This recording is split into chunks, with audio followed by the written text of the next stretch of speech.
एक अल्लाह वाली नेक औरत अपने पेट में एक सांप को पाल रही थी। आखिर क्यों उसके बच्चे पैदा होते ही मर जाते थे?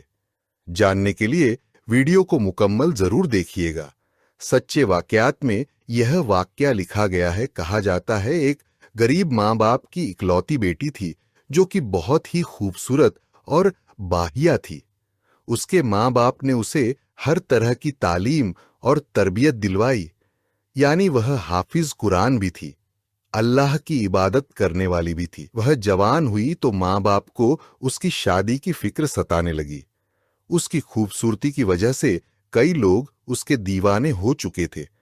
हर कोई उस पर मर मिटने के लिए तैयार था।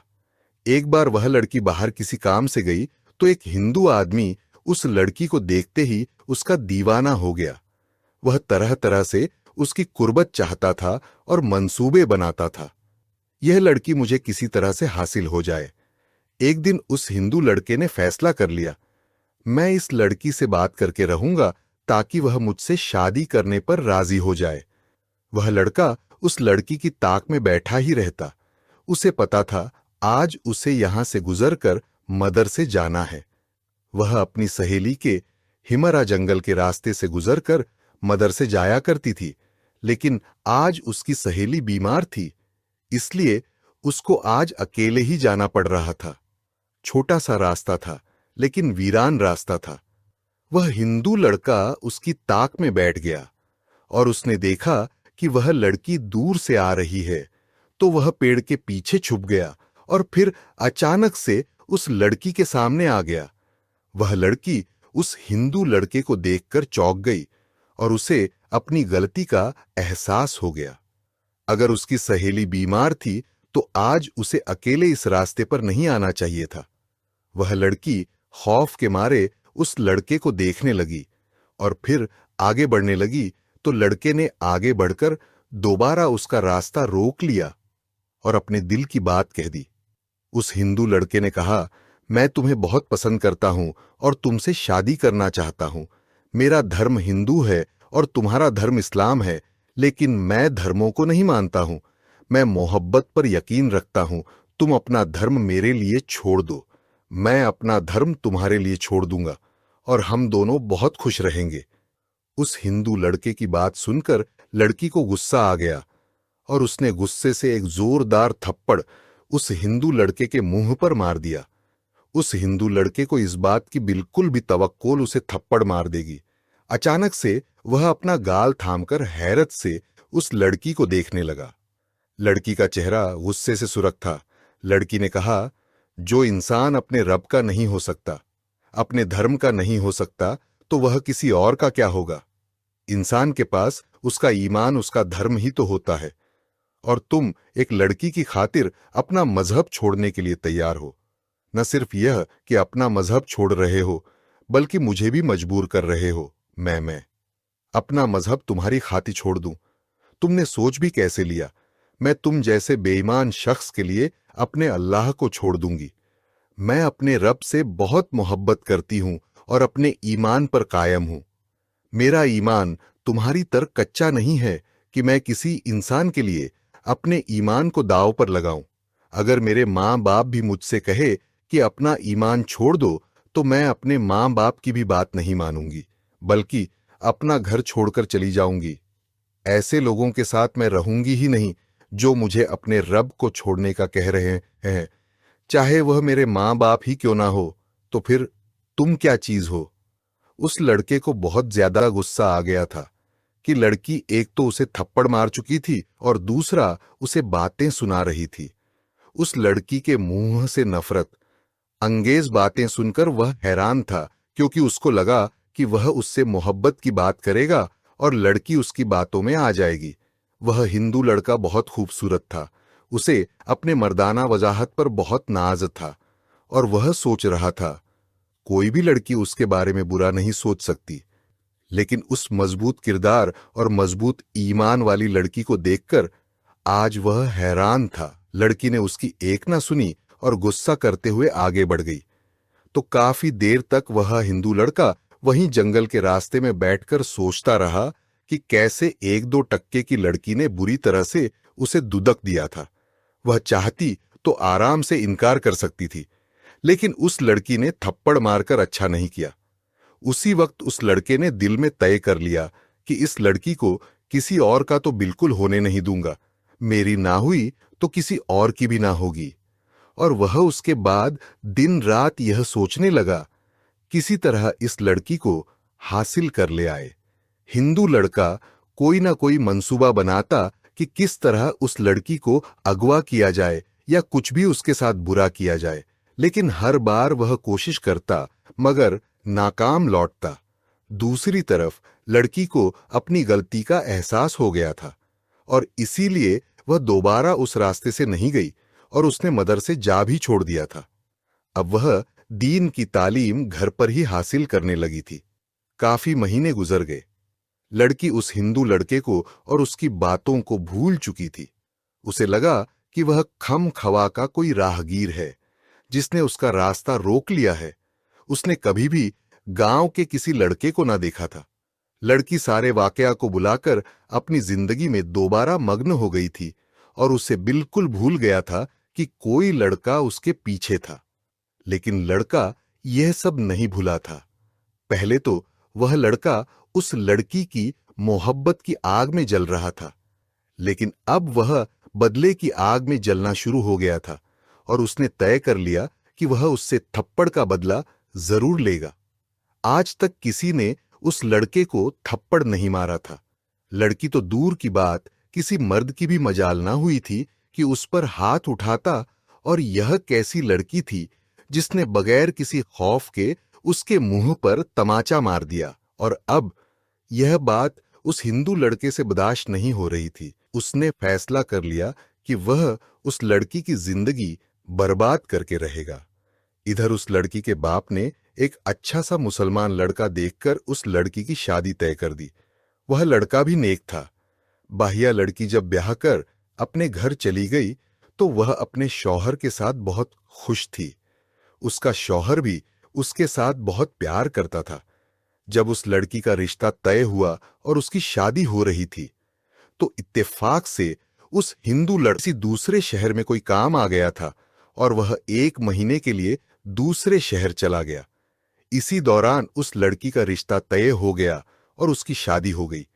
अगर उस हिंदू लड़के को पता चलता कि उस लड़की की शादी हो रही है तो वह कभी भी उस लड़की की शादी ना होने देता, उसकी राह में रुकावटें खड़ी करता।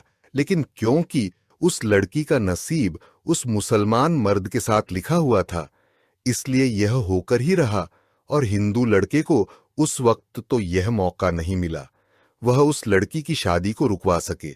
लेकिन जब वापस वह आया तो उससे शादी का इल्म हुआ। उसकी हालत गैर हो गई। वह जलन और बदले की आग में तड़प रहा था, अपने हाथों को काट रहा था, अपने सर को पीट रहा था। यह क्या हो गया? यह लड़की इतनी खूबसूरत और मेरे हाथों से निकल गई। वह अपने आप को मारता, मैं इसे हासिल क्यों ना कर सका। बहुत दिनों तक वह हिंदू लड़का ऐसे ही पछताता रहा और सोचता रहा। उसने देर कर दी। काश वह शहर ना जाता, काश वह गांव में रहता तो कभी भी उस लड़की की शादी ना होने देता। लेकिन उसने देर कर दी थी। फिर उसने सोचा कि पछताने से कोई फायदा नहीं। वह लड़की जो उसे थप्पड़ मारकर उसकी तजल कर चुकी थी और उसकी जात को बुरे तरीके से दुदक चुकी थी, उस लड़की को शादीशुदा जिंदगी में खुश होने का कोई हक नहीं पहुंचता। वह हर वक्त यही सोचता रहता, मैं तो यहां तड़प रहा हूं और वह वहां खुश है अपने शौहर के साथ। फिर उसने फैसला किया, मैं इस लड़को खुश होने नहीं दूंगा। शादी तो उसकी हो गई, लेकिन अब उसके शौहर के दिल में उस लड़की के लिए इतनी नफरत भर दूंगा कि सारी उम्र वह इस थप्पड़ का खमियाज भुगती रहेगी और उसकी कोख को कभी हरी नहीं होने दूंगा। वह हिंदू लड़का यह सब सोच रहा था, लेकिन सोचता था आखिर यह सब कैसे होगा। तो किसी ने उसे एक आमिल का बताया जो कि सफली अमल के जरिए लोगों की जिंदगियां बर्बाद करता था। फिर उसने अपने गंदे अमल शुरू कर दिए। दिल में यह इरादा था, अगर यह मेरी ना हुई तो मैं इसे किसी की भी होने नहीं दूंगा। शादी तो उसकी हो गई है, लेकिन मैं इसको खुश नहीं रहने दूंगा और यह कभी अपनी औलाद का मुंह तक नहीं देखेगी। फिर वह अपने एक जादूगर आमिल के पास गया और गंदे अमल सीखे। यह काला जादू सीखने में उस लड़के को बहुत वक्त लगा। उस आमल ने बहुत सारी रकम लेकर उस लड़के को यह काला जादू सिखाया। फिर कामिल ने कहा, तुम मुझे पैसे दो, मैं खुद इस लड़की पर ऐसा काला जादू करूंगा, कभी खुश नहीं रह सकेगी। लेकिन उस हिंदू लड़के ने कहा, यह काम मैं अपने हाथों से करना चाहता हूं, तुम बस मुझे यह गंदा अमल सिखा दो ताकि मैं खुद उसे बर्बाद कर सकूं। मुझे आज तक उसका मारा हुआ थप्पड़ बोल नहीं पा रहा, और जब तक मैं खुद अपने अमल से, अपने हाथों से उसकी जिंदगी ना बर्बाद कर दूं, मुझे सुकून नहीं आएगा। तकरीबन न महीने लगे थे उस लड़के को यह अमल सीखने में, और यह अमल सीखकर वापस घर आ गया और उसने बहुत सारी चीजें खरीदी जिससे सफली अमल किया जाता है। बहुत सारी खोपड़ या बहुत सारे हराम जानवर की खाल, जो कुछ भी सफली अमल में दरकार था, वह सब उसने खरीद लिया और उसी जंगल की तरफ चल पड़ा। और अब उसने उसी जंगल में बैठकर यह अमल करना था। अब वह बहुत खुश हुआ और उसने जंगल में जाकर चिल्ला काटना शुरू कर दिया, और उन दोनों मियां बीवी विचारों पर काला जादू शुरू कर दिया। जादू करने की वजह से उस लड़की का शौहर उससे खींचा खींचा सा रहने लगा। बात बात पर उस लड़की को उसका शौहर डांट देता, हर वक्त उनके घर में झगड़ा रहता, लेकिन बेचारी की कोई गलती भी ना होती।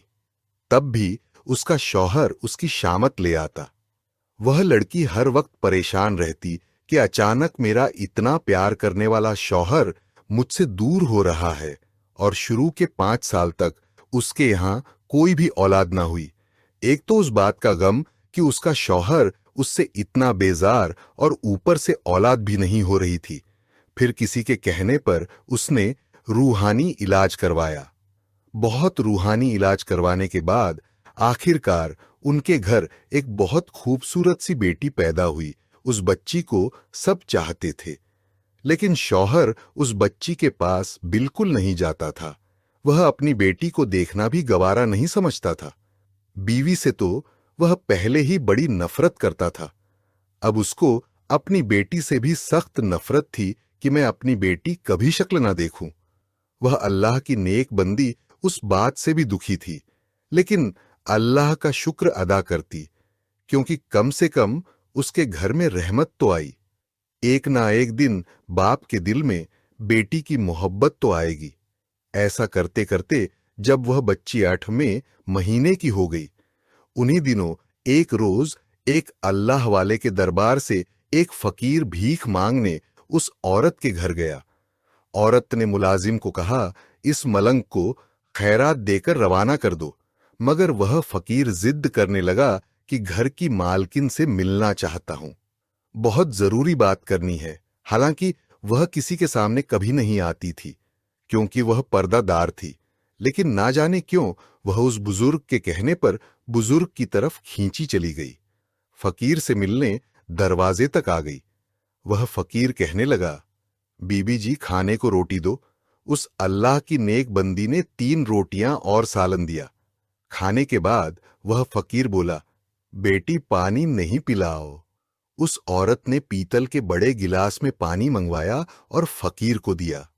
उस फकीर ने गिलास लेकर पानी में देखा और उस औरत से कहा, पानी में सांप है। वह हैरान रह गई। फकीर ने कहा, बीबी आप पर काला जादू किया गया है। वह हैरान परेशान खड़ी बोलने लगी, ये कैसे हो सकता है? नहीं नहीं, मुझ पर कौन जादू करेगा? कौन मेरा दुश्मन होगा? फकीर ने कहा, आप पर काला जादू किया गया है ताकि आपकी कोई औलाद जिंदा ना बचे। वो हंसने लगी, अरे झूठ बोल रहे हो, तुम्हारी बात कैसे मान लूं? मुझे तो अल्लाह पाक ने एक बेटी दी है, जिंदा सलामत है, तंदुरुस्त है, और देखो अंदर सो रही है। फकीर ने कहा, अच्छा अंदर जाकर देखो, मेरी बात सच है, तुम्हारी बेटी सो नहीं रही बल्कि मर गई है। वह लड़की यह सुनकर बहुत परेशान हुई, दौड़ती हुई अंदर भाग गई। झूले में पड़ी अपनी बेटी को देखा तो वह सच में मरी पड़ी थी। वापस दरवाजे पर आए तो फकीर वहां मौजूद नहीं था, गायब हो चुका था। उसने अपने मुलाजिमों को उस फकीर के पीछे दौड़ाया, मगर वह गायब हो गया था। शौहर को भी इस बात की इत्तल दे दी गई। सब लोग हैरान थे, आखिर बच्ची अचानक कैसे मर गई और वह फकीर कौन था जिसने उसकी मौत की खबर दी। लेकिन अब हो क्या सकता था? वह साबर शाकर औरत अपनी बेटी की मौत पर बस अल्लाह ताला के हुजूर सजदा ही करती थी और कहती, ए अल्लाह रब्बुल इज्जत, मैंने ऐसा कौन सा गुनाह किया है कि मुझसे खुशियां ही रूठ गई हैं। बहरहाल उस बच्ची की तकरीबन 1 साल के बाद उसके घर दोबारा एक बेटी पैदा हुई। वह बेटी पहली बेटी से भी बहुत ज्यादा हसीन थी। वह औरत अपनी बेटी को किसी के सामने नहीं लाती थी कि कहीं इसको किसी की नजर न लग जाए। और एक बेटी को खो चुकी थी, दूसरी को नहीं खोना चाहती थी। लेकिन जब वह बच्ची 2 साल की हो गई तो एक बार फिर वही फकीर दरवाजे पर आ नौकरानी उस फकीर को सदका खैरात देने लगी, तो उस फकीर को पहचान कर भागती हुई अंदर आ गई और मालकिन को बताया कि वही फकीर आया है जिसने आपकी बेटी की मौत की खबर तुम्हें दी थी। औरत बोली, अच्छा वही फकीर। वह औरत डर गई। उनको एक बार फिर शक हुआ, कहीं उनकी दूसरी बच्ची भी ना मर गई हो। उसने भागकर बच्ची को देखा जो आराम से सो रही थी। उसने सुकून का सांस लिया और नौकरानी से कहा कि उस फकीर को खाना देकर रुखसत कर दो। ऐसा ही किया गया जाते हुए। फिर वह फकीर मेलाजमा से बोला कि तेरी मालकिन पर काला जादू किया गया है, उसको बोलो कि अपना आप बचा ले, नहीं तो उस घर की कोई औलाद जिंदा नहीं बचेगी। और वह मेरी बात नहीं मान रही, जा उसको बोल कि तू अपना इलाज करा, तुझ पर किसी ने बहुत सख्त काला जादू किया है, तू कभी भी साहिबे औलाद नहीं हो सकती। मुलाजमा ने यही बात आकर उस औरत को बताई। पहले तो वह इस बात को नहीं मान रही थी, लेकिन जब फकीर ने यह बात कही तो वह जारों की तार रोने लगी। मुलाजमा घबरा गई और जल्दी जल्दी भागकर साहब को बुला लाई, यानी उसके शौहर को। वह घोड़े पर सवार होकर जल्दी से जब आया तो यूं ही घोड़े से उतरा, उस घोड़े ने एक अजीब सी हरकत की और उसके घर के सहन में एक गड्ढा खोदने लगा। सब हैरान, संगीत मर चुकी थी। इस हादसे के बाद वह औरत रो रो कर पागल हो चुकी थी। अपनी बच्ची को तड़प तड़प कर याद कर रही थी। अब उस औरत को यकीन हो गया, फकीर ठीक ही कहता था। उसने इस अमल के तोड़ के लिए एक आमल से राबता किया। उस आमल के इलाज के दौरान ही उस औरत के यहां एक और बेटी पैदा हुई। अब वह और उसका शौहर हर वक्त खौफजदा रहते, कहीं उनकी यह बेटी भी मर ना जाए। लेकिन हुआ वही जिसका डर था। एक दिन वह औरत अपने शौहर, अपनी बेटी को किसी आमल के पास लेकर जा रही थी। रास्ते में अचानक कहीं से उड़ती हुई एक चील आई और उनकी कमसिन बेटी को उड़ाकर ले गई। वह देखते रह गए। वह चील दूर आसमान पर ले जाकर उसे फेंक चुकी थी। जमीन पर आकर उस बेटी का पूरा जिस्म बिखर गया। मां बाप तड़प तड़प कर रो रहे थे। आखिर हमारी बेटियों को इस तरह कौन मारने वाला है, कौन दुश्मन है? वह औरत हर वक्त औलाद के गम में रोती रहती। अपनी आंखों के सामने बेटियों को मरते हुए देखा था। एक मां की बर्दाश्त थी कि अब तक सजदे कर रही थी। या अल्लाह, तेरी क्या रजा है, कौन हमारा दुश्मन है? यह राज क्यों नहीं खुलता? आमल ने यह नहीं बताया था कि काला जादू किसने किया है। उसका शौहर तो पहले ही उससे बेजार था। कम से कम अपनी इस बेटी की वजह से ही अपनी बीवी के करीब था। पहले जब 3-3 बेटियों की मौत वाकया हो गई तो उसके घर वाले उसे अकाने लगे कि बेटा, तेरी यह बीवी मनहूस है, इससे कोई भी औला पैदा होती है तो वह मर जाती है। हमें बेटा चाहिए, इस खानदान चश्मो चिराग कोई तो होगा जायदाद का वारिस, और तू, वह इससे पैदा ना कर, वरना इसकी कोख से अगर किसी ने जन्म लिया तो वह मर जाएगा, तू दूसरी शादी कर ले। लोग उसको उकसा रहे थे और उसका शौहर भी दूसरी शादी करने के लिए सोच ही रहा था कि एक दिन उसके घर पर दस्तक हुई। फकीर ने रोटी के लिए सदा लगाई कि है कोई जो फकीर को खाना खिलाए। नौरानी ने दरवाजा खोला तो वही फकीर सामने मौजूद था। उस औरत को पता चला तो वह दौड़ती हुई दरवाजे पर आई और रोते हुए बोली, अब तू किसको लेने आया है? जब भी आता है मेरी औलाद ले जाता है। अब तो मेरे पास तुझे देने को कुछ भी नहीं है, मेरी झोली अब खाली है। क्या मेरे मुकद्दर में औलाद नहीं है? औरत रोती जा रही थी और मलंग से कहती जा रही थी। मलंग ने कहा, अगर मुझ पर यकीन रखती हो तो मुझे घर के अंदर आने दो। मुझे खास तुम्हारा काम के लिए ही आज भेजा गया है। औरत ने अल्लाह वाले की बात पर यकीन कर लिया और उस अल्लाह वाले को अंदर बुला लिया।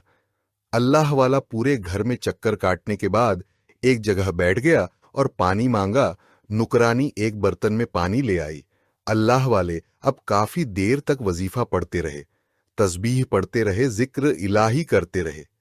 इसके बाद उस अल्लाह वाले ने औरत से कहा, अब तुम इस बर्तन में देखो क्या नजर आता है। जैसे ही उस औरत ने देखा तो वहां पर काले रंग का एक सांप कुंडली मारे बैठा हुआ था। वह चीख मारकर पीछे हट गई। फकीर ने कहा, बीबी, अपनी आंखों से देख लिया ना, आप पर काला जादू किया गया है और इसी जादू के जरिए आपके पेट में काला सांप बिठा दिया गया है जो आपके हर बच्चे को मौत के गांठ उतार देता है। औरत बोली, लेकिन बाबा, मेरे बच्चे तो सही सलामत पैदा होते हैं। अल्लाह वाले ने कहा, हां, यही तो बात है कि खुशी आपको मिलती है लेकिन खुशी छीन ली जाती है। उन बच्चों को मारने वाला कोई और नहीं, वही सांप है। और आपको एक बात बताऊं, ये सब किसने करवाया है? यह अमल एक हिंदू आदमी ने करवाया है। इस बस्ती में रहने वाले बहुत से हिंदू में से वह एक हिंदू जो आपके पीछे पड़ा हुआ है। आपको उसने देखा था, शादी से पहले आपके हुस्न का दीवाना हुआ, आपकी शादी हो गई तो वह तिल मिला गया और उसने एक काले जादू करने वाले आमल के पास जाकर एक मंत्र सीखा और जंगल में जाकर 40 दिन तक जाप किया। इसके बाद आप पर और आपके शौहर पर जादू किया गया है। इसी वजह से आपका शौहर जो आपसे इतनी मोहब्बत करता था और वह आपसे नफरत करने लगा है। औरत बोली, अल्लाह वाले, मैं आपकी बात को समझ गई हूं। अल्लाह वाले बोले, लेकिन मैं क्या करूं? इस आदमी ने ऐसा गंदा सफली अमल किया है और तुम्हारे शौहर पर किया है। तुम औलाद का सुख नहीं देख पाओगी। अगर चाहती हो तुम्हारी औलाद जिंदा रहे तो तुम्हें एक बड़ी सख्त मुश्किल से गुजरना होगा। वो औरत तो अल्लाह की नेक बंदी थी और उसके दिल में कभी यह ख्याल नहीं आया था कि वह किसी के साथ भी बुरा करे तो उसके साथ बुरा हो रहा था। इसका मतलब अल्लाह ताला ने तो इम्तिहान ले लिया, कोई उसके पीछे है। जब पता चल गया कि कोई दुश्मन है तो औरत कहने लगी, मैं हर मुश्किल से गुजरने को तैयार हूं, उस गंदे इल्म को यहां से हटाना है। फकीर ने कहा, सोच लो, काम बेहद मुश्किल है। उसने कहा, मैं तैयार हूं। फकीर ने कहा, औलाद को जिंदा हासिल करने के लिए खुद तुम्हें इस सांप को अपने पेट से जन्म देना होगा ताकि आइंदा आने वाले बच्चों की जिंदगी महफूज हो जाए और तुम्हारी औलाद ना मरे। पहले तो वह घबराई थी, लेकिन क्योंकि वादा कर लिया था, जो भी होगा मैं हर मुश्किल से गुजरने के लिए तैयार हूं। मुझे अपने रब पर, उसकी जात पर पूरा यकीन है और वह इस अजीबो गरीब काबिले यकीन काम को करने के लिए तैयार हो गई। फकीर ने कुछ अमल बताए थे जो सिर्फ उस औरत को ही करने थे। एक रात उस औरत ने सारी बात अपने शौहर को बता दी। वह बहुत ही परेशान हुआ। उसने अपनी बीवी को डांटना शुरू कर दिया कि औलाद की खातिर इतना खतरा मोल ले रही हो, सांप अपने पेट में पालने के लिए तैयार हो। तुम्हें यकीन है कि वह फकीर सच कह रहा है? झूठ नहीं, औरत बोली। हां, वह अल्लाह का भेजा हुआ खास फकीर है और मैं उस पर यकीन रखती हूं, क्योंकि तक जो कुछ हो रहा है वह तुम्हारी और मेरी नजर के सामने हो रहा है। तुम्हारे दिल में भी नफरत उसी हिंदू आदमी ने डलवाई है। मैं अब इस अमल को करके रहूंगी, चाहे मुझे इसके लिए कुछ भी करना पड़े। फकीर ने उसे यह बात भी बताई थी कि वह सांप तुम्हारे पेट में मौजूद है, लेकिन बढ़ नहीं रहा जब तुम उससे मोहब्बत का इजहार करोगी, यानी यह कहोगी, यह मेरा बच्चा है और मुझे इसको पैदा करना है, उस दुनिया में लाना है, तो फिर वह तुम्हारी बात को सुनेगा और तुम्हें किसी तरह इसको अपने पेट से बाहर निकालना है। यह बात वह समझ गई थी। फकीर ने उसको तुम्हें रात की तन्हाई में करना है, बगैर किसी से बातचीत किए हुए। उस औरत ने अब यह बात भी कह दी कि जो भी मेरे पेट के अंदर है मैं उसको इस दुनिया में लाना चाहती हूं, मैं उसकी मां हूं। सांप ने उसकी यह बात सुन ली जो काले इल्म के जरिए उसके अंदर था। बस वह बढ़ना शुरू हो गया। वहां पर उसने एक दाई से भी बात कर ली थी कि मेरे पेट से कोई इंसानी बच्चा नहीं, बल्कि एक सांप आएगा, तुम्हें डरना नहीं है। दाई ने उसकी बात मान ली और एक वक्त आया, उसने उस सांप को जन्म दिया। लेकिन जो वह उस अमल को खत्म करने के लिए वजीफा कर रही थी और चिल्ला कर रही थी, लेकिन मुसलमान के तरीके से, जो सांप जिंदा नहीं बल्कि मुर्दा हालत में बाहर आया। और अल्लाह की करनी ऐसी हुई जो उसके साथ साथ उसने एक जिंदा लड़के को भी पैदा किया जिसका रंग बिल्कुल नीला था। वह लड़का अपनी पैदाइश के कुछ देर के बाद मर गया। मां को दुख तो बहुत हुआ। एक मां की 3 बेटियां और एक बेटा इस दुनिया से चला गया। यह क्या हो रहा है मेरे साथ? लेकिन उस सांप को अपने सामने देखकर वह सच में हैरान थी कि मैंने किस तरह इस खौफनाक काले सांप को अपने अंदर पाला। अल्लाह ताला अब मेरी मंजिल को आसान कर देगा। इस वाकया के ठीक 1 साल के बाद अल्लाह ताला ने उस औरत को एक सेहतमंद लड़के से नवाज दिया। वह लड़का बिल्कुल ठीक था और इसके बाद अल्लाह ताला ने उसको 2 बेटे और नवाजे। एक दिन वह फकीर उसके दरवाजे पर आया। औरत भागती हुई दरवाजे तक आई और बोली, बाबा क्या बात है? कोई ऐसी खबर तो सुनाने नहीं वाले कि मैं फिर से टूट जाऊं। अब तो मेरे बेटे भी हो गए हैं और अल्लाह का शुक्र है सेहतमंद है और अब तक ठीक है। मैं रोज उनकी लंबी जिंदगी की दुआ मांगती हूं कि कोई भी अब मेरे बच्चों को नुकसान ना पहुंचा सके। फकीर बोला, बेटी इस बार मैं कोई बुरी खबर नहीं सुनाने वाला हूं, बल्कि मैं तुम्हें खुशखबरी देने वाला हूं कि वह हिंदू आमल जिसने इस लड़के को वह अमल सिखाया था, उसको किसी काले सांप ने सस लिया है। इसी जंगल में फिर से काला जादू कर रहा था और फिर से तुम पर अमल करके तुम्हारे बच्चों को तुमसे छीन लेता।